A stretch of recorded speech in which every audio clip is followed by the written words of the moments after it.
I'll start with a disclaimer as well. Although there's CACI in the logo in the slide, CACI know nothing about it. It's not the views of CACI. In fact, I'm not even sure I'm presenting my views. Keith asked me to basically say what's been happening in data sharing in the past. But don't talk about things you know of directly from your own experience too much. So I've had to do a lot of Googling. So it's going to be a bit historical. The executive summary is quite simple. Yes, there's been a lot of data sharing and it's been going on for decades. And if you like, we can just go straight to the questions now. In practice, I'm going to talk about, do businesses do it? Do individuals do it? Waffle a bit about the benefits, waffle a bit about how easy it is to set up, and perhaps make some comments about why people do it. Data sharing can be formal. Lots of data is shared every time somebody scores your credit. It's been going on for donkey's years. If you use a Nectar card, the outputs of that information you're giving with the card are being shared between a number of different organisations. Every time you scan your plastic in a shop, there's actually been an element of data sharing between the financial services organisations who fulfil that, because none of them have a total list of all the different outlets where the bloody machines are. They've had to share it. Everybody has a single database of where all these plastic reading machines are. It can be informal. Very simple example. In my long, tiring experience in data, I've occasionally come across retailer clients who've, for some reason or other, been able to say, oh, we know all our competitor branches and we've got a pretty good idea of what their turnover is. And gentle hints that somebody's walked out of one organisation to another and they assume their competitor has their data as well. A very informal kind of rather dodgy data sharing has been going on for a long time and nobody seems to care. I don't know how many of you know Melita from Retail Locations. She builds up a data set of retail outlet location. In the old days, before there was lots of electronic aids, she did it by scouring publications in property magazines and such like, and basically phoning up somebody, one of your colleagues perhaps, and saying, go on, give me your branch list. And people did, purely because they thought the whole idea of having a database of wherever retail outlet in the country was might be of general benefit to everybody, but more explicitly of benefit to themselves. And people can do personal sharing of data, and I will have the obligatory rant about Facebook a little bit later in my talk. Somebody my age always has to have a rant about Facebook. But we'll start off with businesses. It's already done quite a lot. We'll start with two simple examples. There are examples where sales data is shared on a regular basis to give some form of near instant assessment of the relative performance of organisations. And there's two examples. The IGD gets input from most of the players in the industry, all the big players in the industry, and as a result, they have turnover figures, performance figures, that is near complete for the market. It's not totally complete, but it's not at all bad. And as such, it's very accurate. And it gives just company-level comparisons of performances. British Retail Consortium, not quite the same thing. They're trying to do the same thing. Data is being shared by retailers, but not everybody's playing ball. Partly, some organisations just refuse to be a part of this great sharing thing for the greater good, and partly because there's not very many grocers, but there's an awful lot of folk selling clothing, and you just can't get around all of them, and you can't make it happen. So it covers a smaller proportion of the market, and as such, the figures have to be given a little bit of a caveat and a warning. You could think of one of them as close to being a census and one of them being a sort of a market research survey. So, having established that people do share at least a little bit of data, why might they do it? Here's 4 possible reasons. There's lots of others. And each business will have its own reason for doing it, not necessarily the same as the businesses they're sharing with. Basic one, the shared resource results in better business decisions for all the participants. It creates information that didn't exist otherwise. You couldn't do whatever it is you want to do.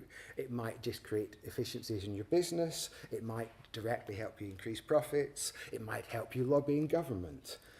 The point is, the benefit is not necessarily competitive. You're all expecting to gain something from it. And you don't really care if you're benefiting whether or not your competitors benefit too. It's a shared resource.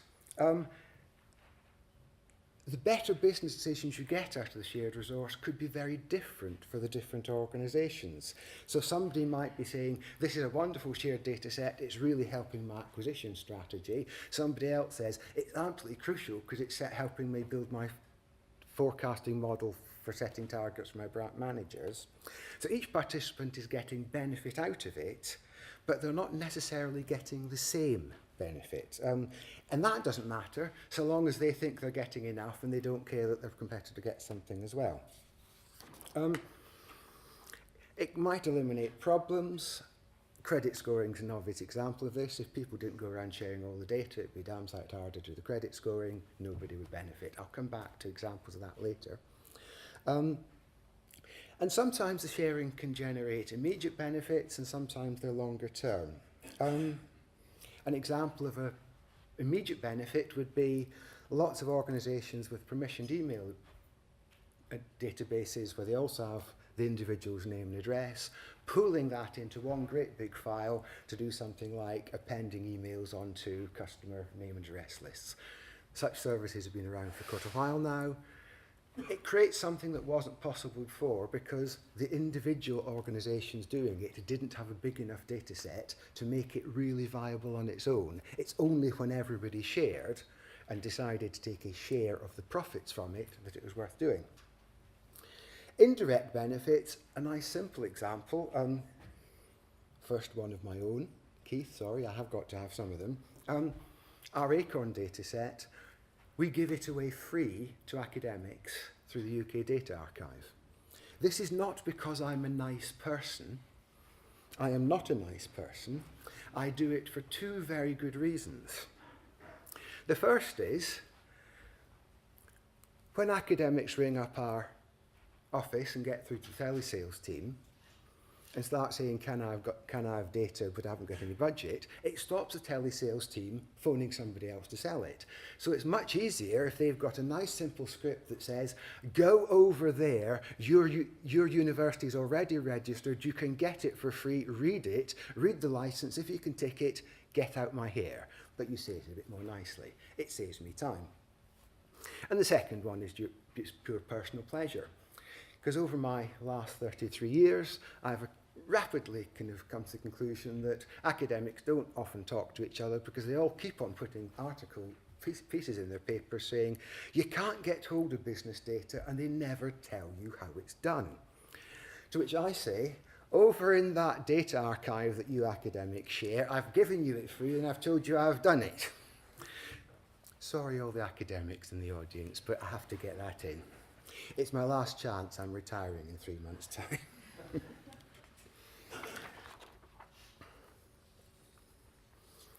So, businesses share data at the company level, but they also do it in a bit more detail than that.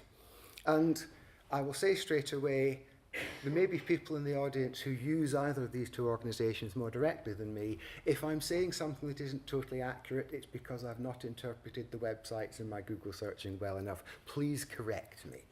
But the basic principles I think are relevant anyway. It's not the explicit companies that matter. E-benchmarkers. Essentially, organising a group of companies in the same sphere to share data, to share performance data, to build performance metrics, and compare their own company against what can be deemed to be the market, depending how big the data pool is. The kind of metrics, how good's your call centre? How long's the waiting? Are you more or less than anyone else? Transactions on your website, your web visits. How does your site compare with your peers? How good are your customer advisors compared to everybody else? Your insurance quote conversion rates, are you 5 times worse than every single one of your competitors? Kind of information, it's nice to know. And the only way it happens is by sharing moderately sensitive, intimate data about your business with somebody else who puts it all together in a nice, secure way and doesn't pass on your pregnancy test to the net, but actually only passes on the overall market data. ShopScore.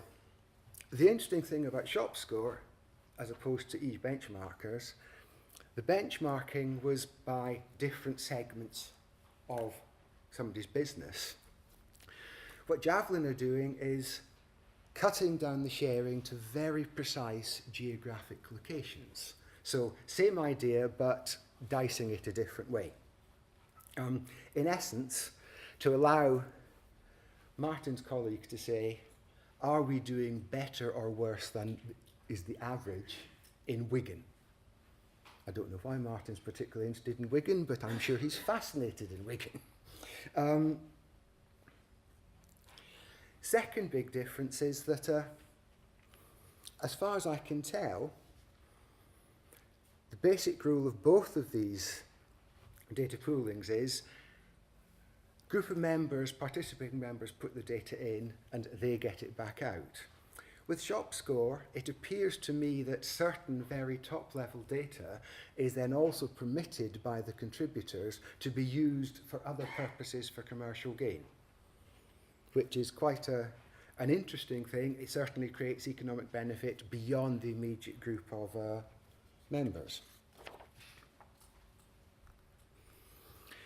Okay, so somebody's asking you to get into a great big data sharing as a business. How do you react? Data sharing is very much a glass half full mentality. And here are a couple of examples. Firstly, all the participants are not equal. They're organisations of different size. I am putting in much more data because I am bigger, therefore they are getting an unfair advantage. I'm not going to do it. To which, hopefully, the glass half full person says, I am so much bigger and my team are so much better that even though I'm putting more data in, I am better able to take advantage of the pooled data and get more out of it. Which way you go is entirely up to you, and organisations go both ways. We're already really, really good. Why do we need to share data? We're already wiping the floor with all of our competitors. Yes, that may be true, but with this shared data, you'll be even more profitable. Do you care about being more profitable, or you care about being better than your competitors?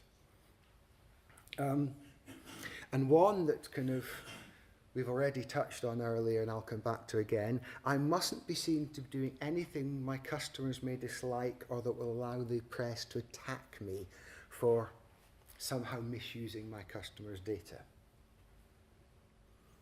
Generically, that's what you were saying, Martin, isn't it? Can I confidently demonstrate I excellently protect my customers' data, I have a solid reputation, and I'm doing it for their good?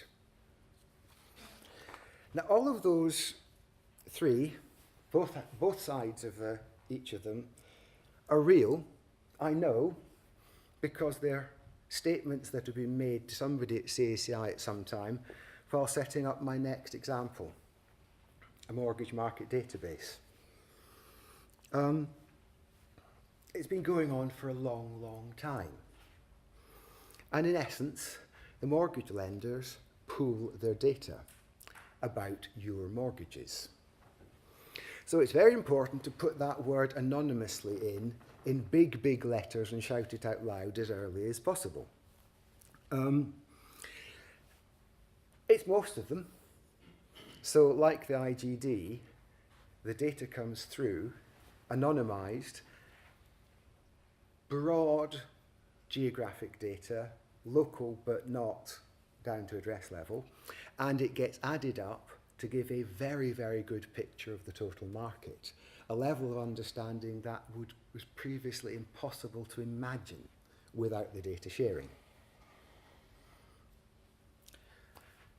The rules are similar to all the other sharing activities. Any organisation putting data in gets their own data back and they get the total market. You never send somebody their competitor's picture. Not surprisingly, nobody would play the game otherwise. It requires an awful lot of work because every single financial organisation has a different way of thinking about mortgages. They hold the data in a different way, they subdivide it, they categorise the different kinds, they all offer slightly different kinds of product. So the whole data sharing exercise requires a huge amount of setting up and technical grind to effectively reduce it to not quite a lowest common denominator, but a common set of figures that everybody can take advantage of and feel they're getting an equal share in. Interestingly, I'm not in the industry, but somebody suggested to me when I was researching this that they weren't sure if it could be set up nowadays. I don't know if anybody has any opinions in there. The reason they said that I found was quite interesting, and I've no idea at all that, but the perception of that much sharing might frighten the regulators, as it might be deemed to be some sort of improper market fixing. I haven't a clue, but it's very interesting that I suspect most of you are thinking, oh, the reason we can't do it nowadays is because if all customers thought it was happening, they'd object about it. Actually, they were saying to me, no, it's damn regulators. Interesting thought. The principles of the MMDB, I think, probably carry across to an awful lot of commercial data sharing exercises. Fairness. It's very difficult to restrict how people are going to use the outputs. It's a data file. You don't know what somebody's going to do with the data file. There's going to be some clever so-and-so somewhere who's going to think of something that nobody else has ever thought of. But as far as it's possible, all the participants must feel they're getting an equal benefit.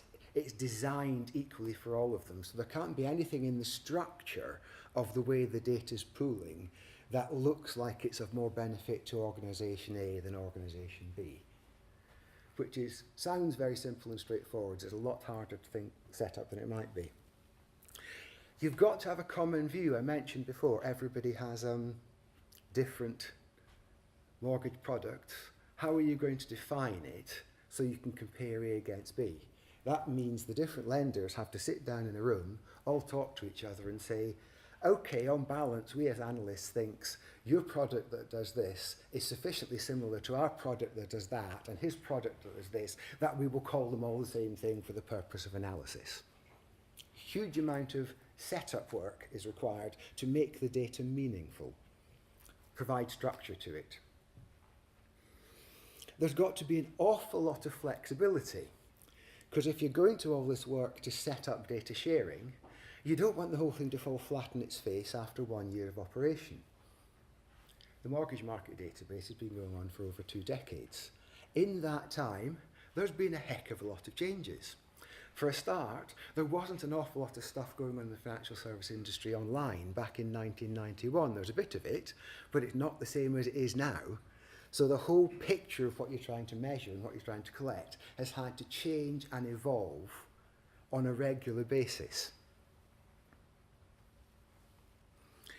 And one that I think is very, very important for anybody who's acting as the facilitator of a pooled database, which in this instance CACI are, the data is owned by the members. It's not owned by the person who's doing all the work pooling it. So you can't do a thing with it unless they all give you permission and all agree it. So it doesn't go outside the permitted distribution unless they say so. So, for example, some very top-line MMDB data goes to the Bank of England, but generally speaking, nobody else can get their paws on it. So in terms of a generic sort of social benefit across the whole of the United Kingdom, sharing may not necessarily give you that, but it will give it to the individual people contributing. It took over 2 years to set up. Imagine you've got to walk around every single mortgage lender, get to the right person, say, go on, give us your data. Then you've got to get them to persuade their board to let them give you their data. Then you've got to persuade their lawyers that they're allowed to give you their data. And then you've got to agree what the data is. And then you've got to find out whether the IT department can actually do it in the first place anyway. I think they did damn well to get it done in 2 years, frankly. You need sufficient people sharing to make it worthwhile. If you only had 3 or 4 organisations sharing and you've got 20% of the total market, is it worth the effort?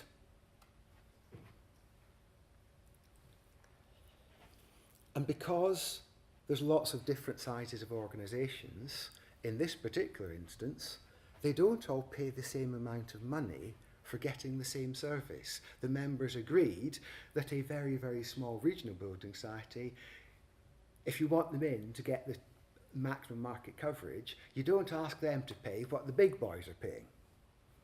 You don't let them get it for nothing. There's a balance, and you work like that. And you can't just say, go on, we want to share some data. And it's no good asking for the dump.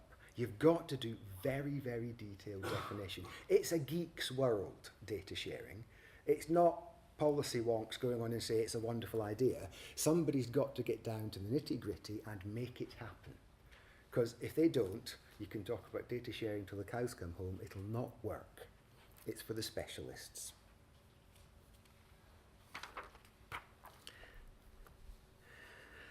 Right, some more examples. There's reason for this, and it's my next slide. Businesses share data for the prevention of crime, and I'm doing a little sort of starting down a spectrum here. Fraud prevention, great, 265 members, big organisation, very open, everyone can find out what they're doing. It's a good thing to prevent fraud.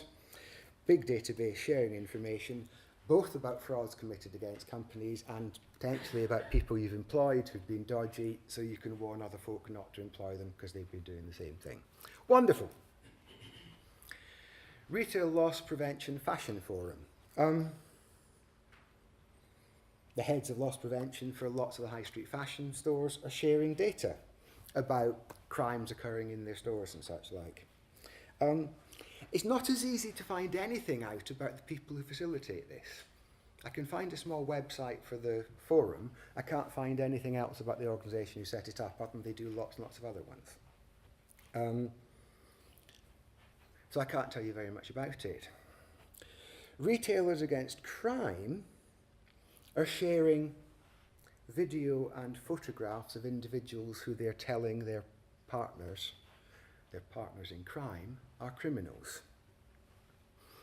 They will occasionally pass on information they're sharing with each other to the police, but generally it's just put in a members-only area of their website. And the reason I took us through that spectrum is this. How many of you remember any of the news stories about kind of the blacklisting going on for over 50 years in the construction industry? Not only were kind of reports of anybody deemed by somebody else, by their foreman, to be a troublemaker, being put in a database and meant they were being denied employment, it turned out some of the information in that database wasn't coming from employers at all, but was somehow finding its way from what might only have been police sources in yet another underhand way, like the sharing of data from retailers I started with. And now, 8 of the bigger construction companies, not all of them, who are benefiting from it, are arguing about how little compensation they can get away with paying an awful lot of people who've lost out on it. So I'm sure when they set it up, the idea that let's share information about troublemakers who are going to damage our business, that's effectively, they're really the same as criminals, was thought to be a really great idea, and you're allowed to do it. But some of these people, I hope nobody there finds one of their employees is sharing photographs of totally innocent people out of some spiteful dislike for them. Because if they haven't got controls in there about it, they may be finding themselves paying compensation out in 10 years' time after the Information Commissioner has taken them apart. Data sharing isn't always a good idea. So let's move on to my rant about Facebook. No, it's not a rant about Facebook. All of us share lots of information. It can be nice, innocent, very helpful stuff. We go on TripAdvisor and we write reviews anonymously, and other people read the reviews, and it's all terribly helpful up to a point. But since you don't know anything about the person who wrote the review, you can't really judge whether their assessment of this Kentucky Fried Chicken as a top star 3 Michelin establishment is really a reliable assessment or not, but there is sharing information. And everybody chucks lots of information about on Facebook, apart from people like me, I suspect Martin, and various other folk.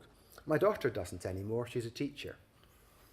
She wiped everything she possibly could off Facebook and had a very, very long campaign to stop any of her friends posting images of her on their Facebook pages, because you do not want parents of children finding them.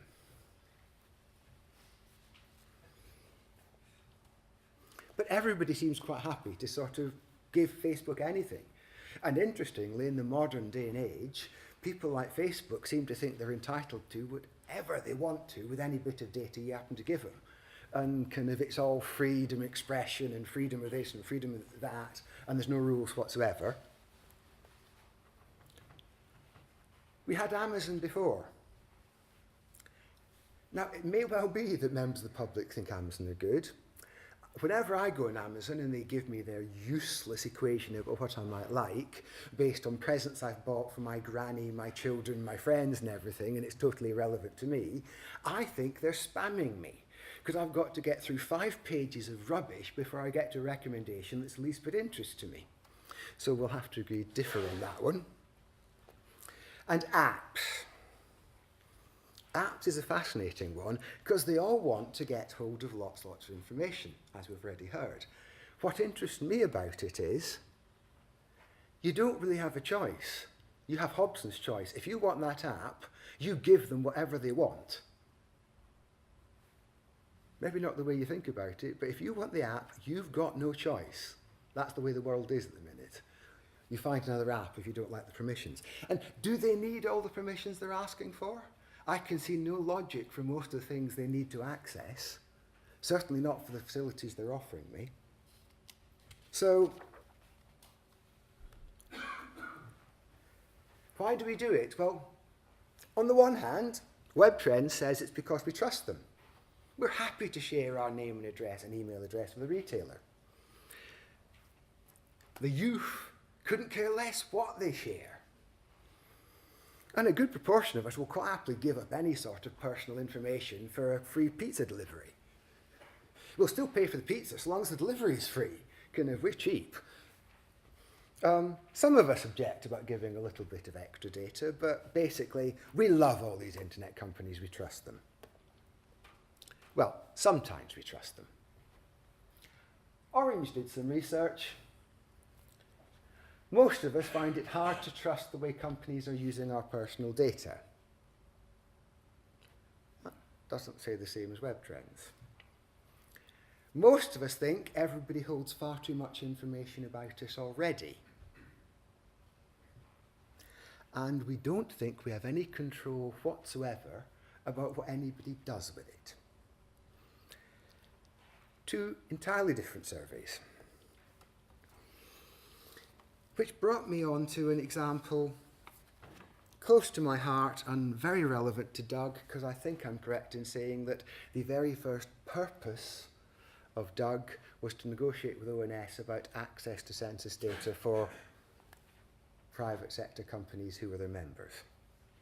And because of the work on the next census and potentially pooling administrative data sets and such like, ONS has done an awful lot of very good work about trying to understand how the public might react to that.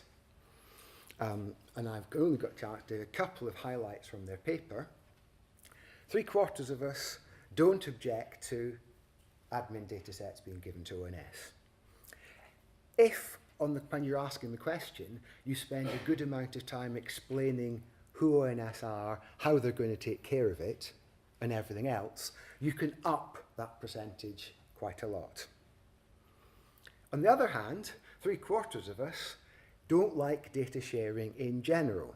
The trouble is, the public doesn't know what data means, they don't know what data set means, they don't know what data sharing means, and if you say the word disclosure, they haven't a clue. And interestingly, out of all the research done, the WE report, I didn't get the chance to look at the actual figures because they weren't in the report. There was a lovely little phrase that the data behind the conclusions is complicated and open to interpretation. But the conclusion is that, currently is my word, people are more likely to support providing information to the private and financial sectors than to retailers and market researchers. Which is quite an interesting conclusion because I think it's crept into some other things. My colleagues are currently talking about trying to get some ONS data workplace stats. And the Market Research Society Census and Geodemographics Group are currently very exercised about the fact that people like myself or Martin are deemed to kind of be less trustworthy, and we have to go through extra hoops if we want that data. But Chris at the back and kind of his other young hooligan youth, kind of recent students, kind of out drinking every night, are considered totally trustworthy, and they require much, much less data security because the public would much rather trust a drunk Chris than a sober Martin. Maybe I would too, I don't know. Mind you, that research was last year. And I've gone and kind of did a bit of Googling on the Telegraph website because I thought Googling on the Guardian would find too much sort of liberal, left-wing, wussy angst about data protection, whereas the Telegraph would take a robust attitude. I'm not sure that it does. But since that conclusion was reached, the Ministry of Justice has been fined. People don't kind of trust Whitehall with our personal details. And a huge number of people's personal details have been thrown to the 3 corners of the earth by banks. So the fact that kind of public servants and financial services are incredibly trustworthy and Martin isn't, may not be the conclusion if the same survey was done today. And I don't really have a conclusion from all that. That was just a ramble through different ideas, but it's an opportunity for everybody to discuss. So thank you very much.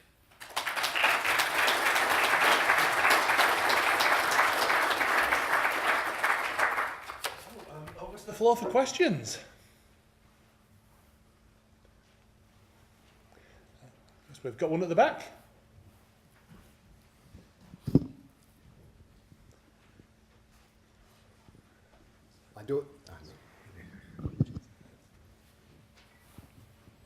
Hi, Max Kelly. When you're trying to set up something like the mortgage sharing scheme, one of the most complicated things is not just getting the approvals, but finding the person in the organisation who is going to be interested in this.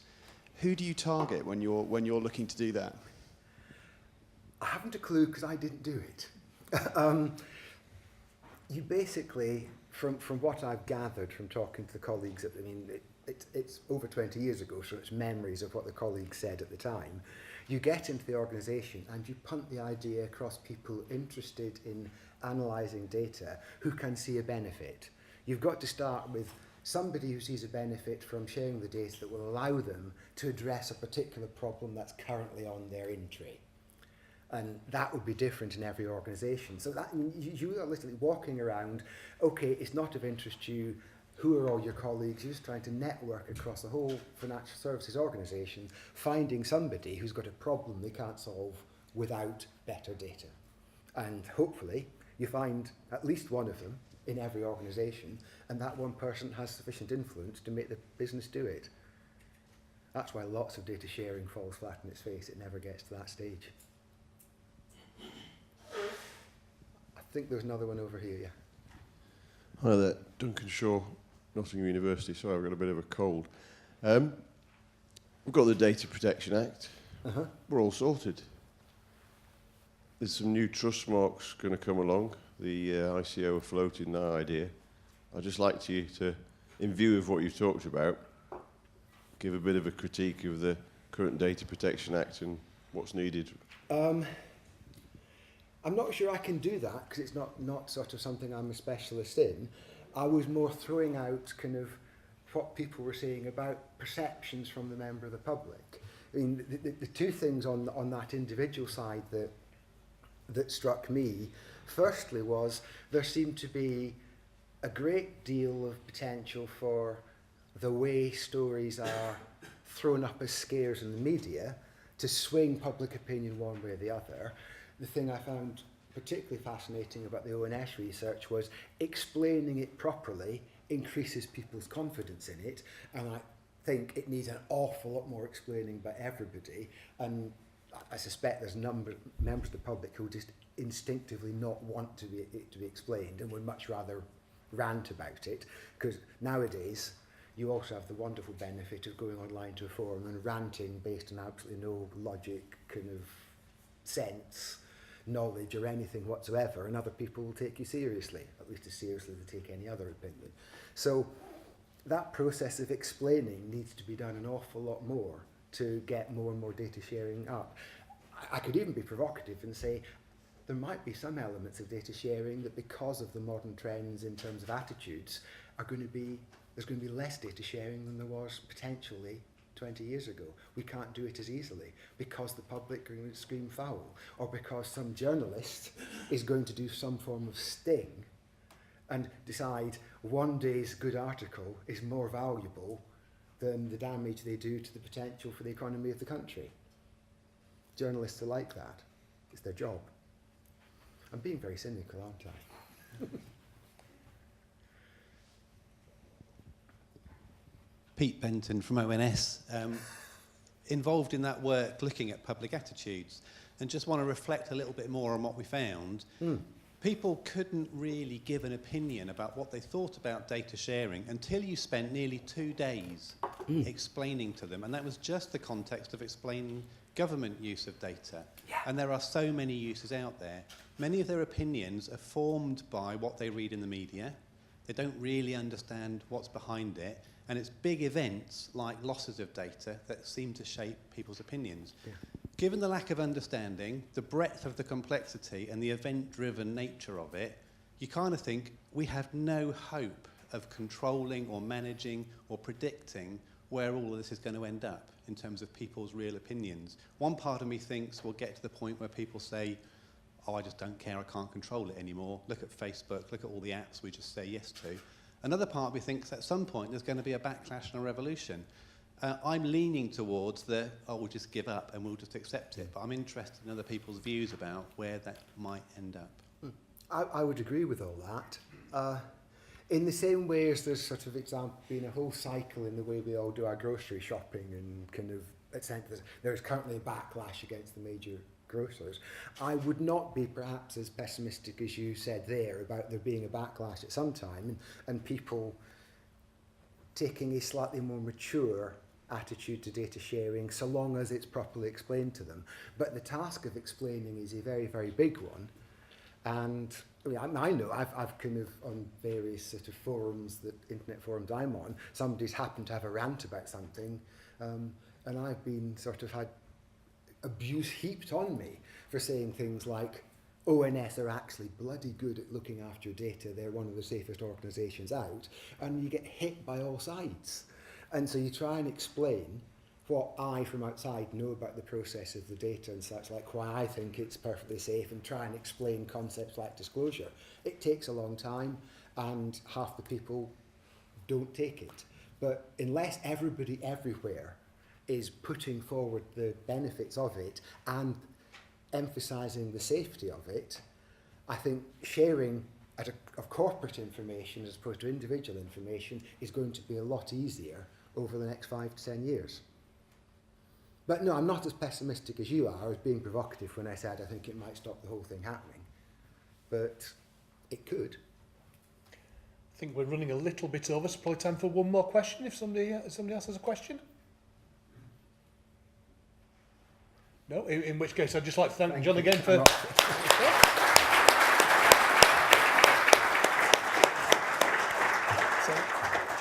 Thanks to both John and Martin for a couple of really thought-provoking talks, both of which I think really show the challenges we've got in really explaining what we do.